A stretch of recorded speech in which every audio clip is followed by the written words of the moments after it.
तो दोस्तों 4 साल की लंबी गैप के बाद फाइनली शाहरुख खान की एक धमाकेदार मूवी आ गई है।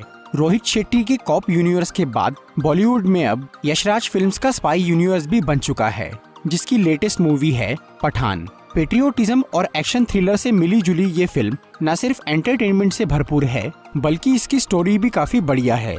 अगर आप इस मूवी को अच्छी तरह समझना चाहते हैं तो ये वीडियो देखते रहिए। आज मैं पठान फिल्म को शॉर्ट में एक्सप्लेन करूंगा, तो आइए देखते हैं।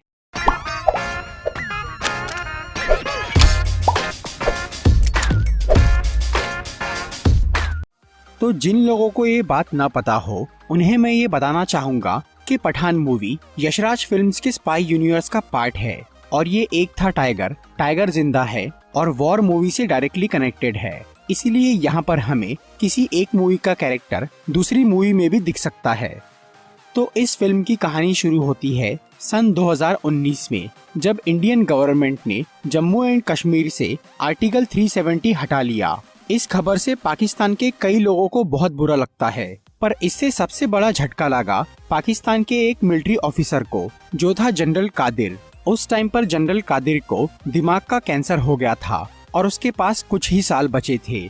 एक तो पहले ही वो कैंसर से परेशान था, ऊपर से जब इंडिया ने आर्टिकल 370 हटा लिया तो इससे कादिर का दिमाग और खराब हो गया और उसने ये कसम खाई कि वो मरने से पहले इंडिया से बदला लेकर रहेगा। पर कादिर ये जानता था कि पाकिस्तान की गवर्नमेंट उसे ऐसा कोई काम नहीं करने देंगी, इसीलिए इस काम के लिए उसने एक टेररिस्ट ऑर्गेनाइजेशन से हाथ मिलाया, जिसका नाम था आउटफिट एक्स। इस ऑर्गेनाइजेशन का लीडर था जिम नाम का एक आदमी, जो कि पहले एक इंडियन रॉ एजेंट था। कई साल पहले जब जिम रॉ में था, तब उसने कुछ समुद्री लुटेरों के एक मिशन को बर्बाद कर दिया था, जिसकी वजह से उन लोगों ने जिम और उसकी बीवी को किडनैप कर लिया और इंडियन गवर्नमेंट से 10 करोड़ रुपए मांगे, लेकिन गवर्नमेंट ने उन्हें पैसे नहीं दिए। तब उन्होंने जिम की प्रेग्नेंट बीवी को मार दिया, पर जिम किसी तरह वहाँ से बच के निकल गया था। इधर इंडियन मिलिट्री ने ये मान लिया कि वो मर चुका है, इसीलिए उन्होंने उसे वीर पुरस्कार दिया। लेकिन उधर जिम को अब अपने देश से नफरत हो गई थी, क्योंकि वो उन्हें अपनी फैमिली की मौत का जिम्मेदार मान रहा था और इसी वजह से जिम एक आतंकवादी बन गया और उसने दूसरे देशों के कुछ सोल्जर्स के साथ मिलकर एक टेररिस्ट ऑर्गेनाइजेशन बनाई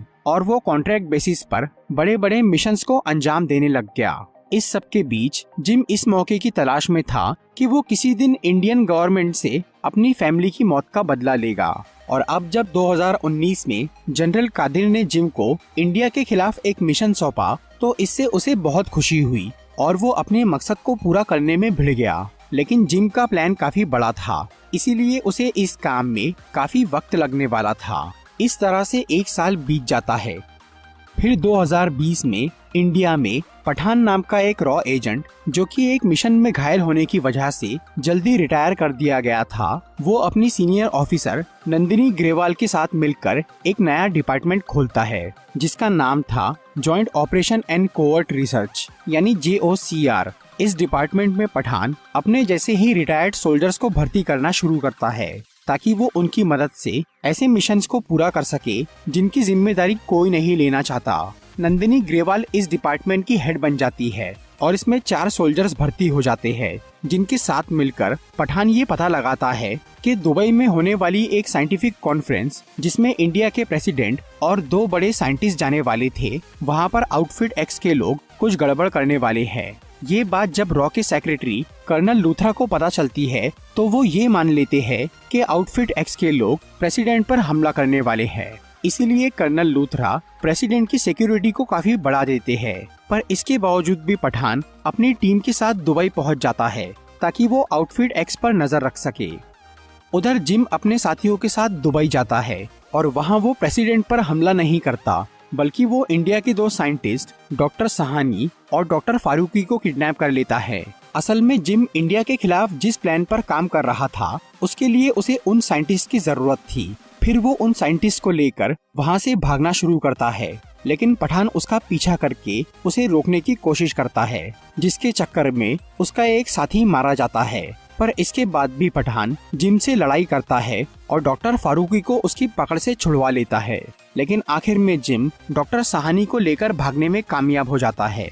इसके बाद पठान और उसकी टीम वापस इंडिया लौटकर जिम के उन साथियों के बारे में पता लगाते हैं जो कि दुबई की मुठभेड़ में मारे गए थे।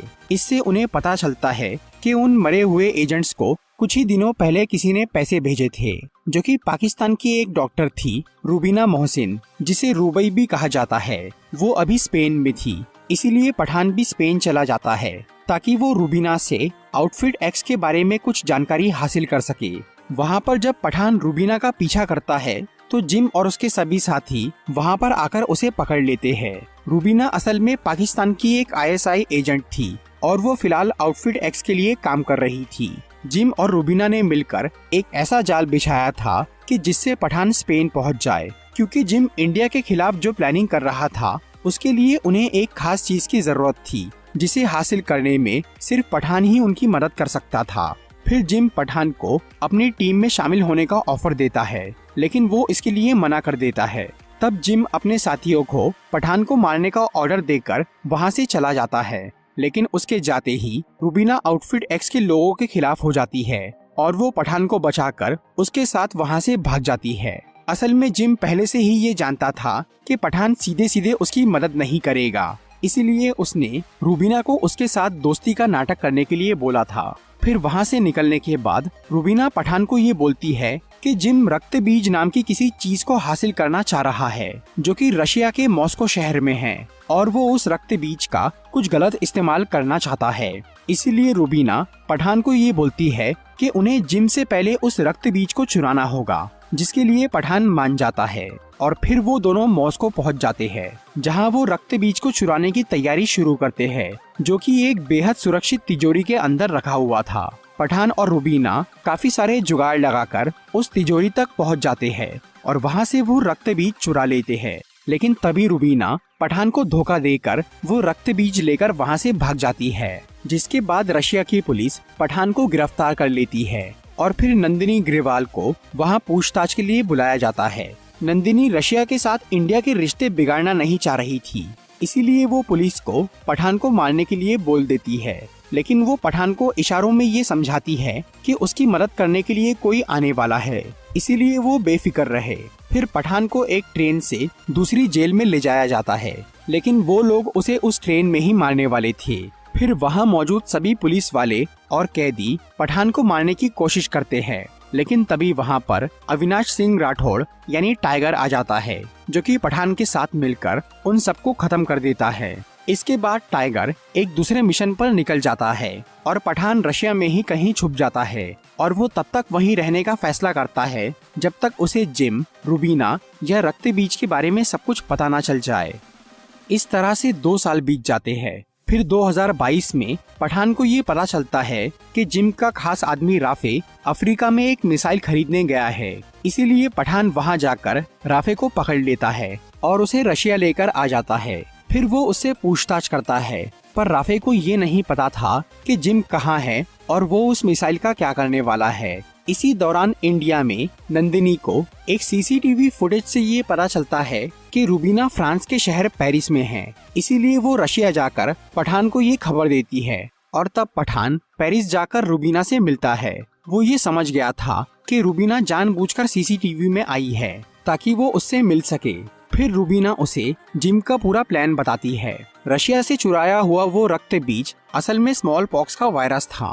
हालांकि स्मॉल पॉक्स की वैक्सीन बहुत पहले ही बन गई थी और उस बीमारी का नामो निशान मिट चुका था, लेकिन जिम उस वायरस को म्यूटेट करके एक बेहद खतरनाक वायरस बना रहा था। इसीलिए उसने दुबई में डॉक्टर सहानी को किडनैप किया था और वो नया वायरस यानी असली रक्त बीज अब बनकर तैयार हो गया था, जो कि इतना खतरनाक था कि उससे कुछ ही देर में किसी की भी जान जा सकती थी। जिम उस वायरस को एक मिसाइल के जरिए इंडिया के किसी शहर पर छोड़ने वाला था। रूबीना को पहले ये पता नहीं था कि जिम क्या और क्यों कर रहा है। उसे ये बाद में पता चला कि जिम जनरल कादिर के कहने पर ये काम कर रहा है, जो कि खुद पाकिस्तान की गवर्नमेंट से छुपाकर ये सब कर रहा था और इस सब में जिम का अपना बदला भी शामिल था। ये जानने के बाद रूबीना काफी डर जाती है, क्योंकि उस वायरस से करोड़ों मासूम लोगों की जान जा सकती थी।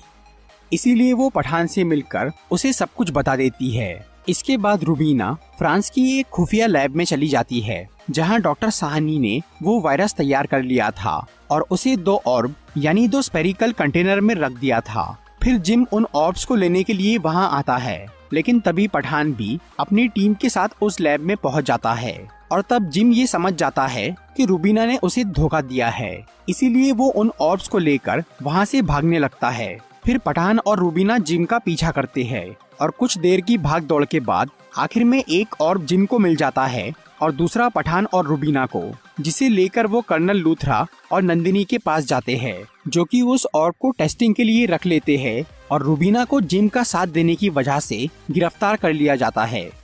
फिर उस ऑर्ब को इंडिया के एक रिसर्च सेंटर में लाया जाता है, जहां पर नंदिनी ग्रेवाल की निगरानी में डॉक्टर फारूकी उस ऑर्ब को खोलते हैं ताकि वो उस वायरस की वैक्सीन बना सके, क्योंकि दूसरा ऑर्ब अब भी जिम के पास था जिससे वो हमला करने वाला था। लेकिन उस ऑर्ब के अंदर उन्हें पानी के अलावा कुछ नहीं मिलता। तभी उन्हें जिम का वीडियो कॉल आता है, जो कि सबको बताता है कि असली वायरस उस ऑर्ब के सेंटर में नहीं बल्कि उसकी ऊपरी लेयर में ही भरा हुआ था, जो कि ऑर्ब को खोलते ही उनकी लैब में फैल गया। और उस ऑर्ब में एक ऐसी गैस भी थी जिससे सबके प्रोटेक्टिव सूट डैमेज हो गए और वो वायरस वहाँ लैब में मौजूद सभी लोगों की बॉडी में चला गया। इसीलिए उन्हें तेजी से स्मॉल पॉक्स होने लगता है। तब नंदिनी उस लैब को पूरी तरह लॉक करवा देती है और वो कर्नल लूथरा को उस लैब को ब्लास्ट करने के लिए बोल देती है ताकि वो वायरस उन लोगों के साथ वहीं खत्म हो जाए। फिर उस लैब को ब्लास्ट कर दिया जाता है, जिसमें नंदिनी और डॉक्टर फारूकी के साथ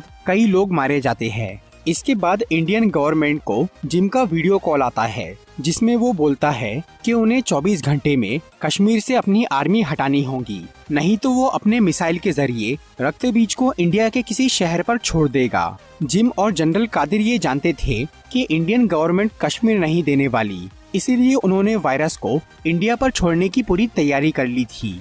इधर जब पठान राफे से दोबारा पूछताछ करता है तो उसे पता चलता है कि जिम का वो मिसाइल अफगानिस्तान में है, इसीलिए वो रूबीना और अपनी टीम को लेकर अफगानिस्तान चला जाता है।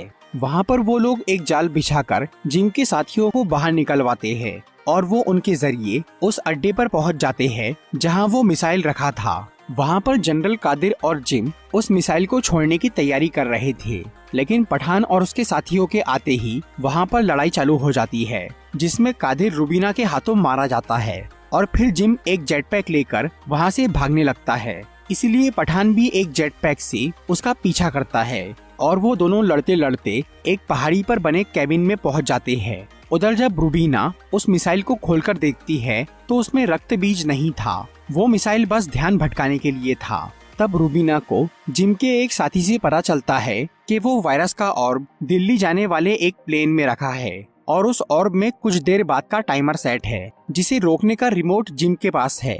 दूसरी तरफ जब कर्नल लूथरा को ये पता चलता है कि रक्त बीज एक प्लेन में रखा है तो वो उस प्लेन को तबाह करने का फैसला करते हैं ताकि वो वायरस जमीन तक न पहुंच सके, और वो उस प्लेन के पीछे एक मिसाइल भेज देते हैं। लेकिन उस प्लेन में बहुत सारे पैसेंजर्स थे जिनकी जान दांव पर लग गई थी, इसीलिए पठान उन पैसेंजर्स को बचाने के लिए जिम से लड़ाई करता है और वो उसे रिमोट छीन लेता है, जिससे वायरस का टाइमर रुक जाता है। और तब कर्नल लूथरा उस मिसाइल को प्लेन तक पहुंचने से पहले ही ब्लास्ट कर देते हैं, जिससे सबकी जान बच जाती है। इसीलिए अब पठान जिम पर आखिरी वार करके उसे पहाड़ी से नीचे फेंक देता है। इसके बाद कर्नल लूथरा पठान को वापस रॉ में शामिल करके उसे JOCR का नया हेड बना देते हैं और फिर वो उसे एक फाइल देते हैं जिसमें ऐसे सोल्जर्स की लिस्ट थी जो कि समय से पहले रिटायर कर दिए गए थे, ताकि पठान उन्हें JOCR में भर्ती करके एक पावरफुल टीम बना सके और देश को बड़े खतरों से बचा सके। मूवी के मिड क्रेडिट सीन में हमें टाइगर और पठान नजर आते हैं। वो दोनों अपने काम से रिटायर होने की बात कर रहे थे क्योंकि अब उनकी उम्र हो गई थी, पर उन्हें कोई भी अपनी जगह लेने लायक नहीं लगता। इसीलिए वो ये फैसला करते हैं कि उन्हें खुद ही वो काम करना होगा और वो किसी पर ये जिम्मेदारी नहीं छोड़ सकते। तो दोस्तों, ये थी पठान मूवी की एक्सप्लेनेशन वीडियो। अगर आपको ये वीडियो अच्छी लगी हो तो इसे लाइक और शेयर जरूर करिए और ऐसी इंटरेस्टिंग वीडियोस देखने के लिए सब्सक्राइब कीजिए हमारा चैनल और इस बेल को दबाइए ताकि आपको हमारी वीडियोस सही टाइम पर मिल सके। I'm walking alone, streets are empty. The only thing I can see is my own silhouette. I'm getting stronger, step by step. The clock is ticking, but there's no time for me.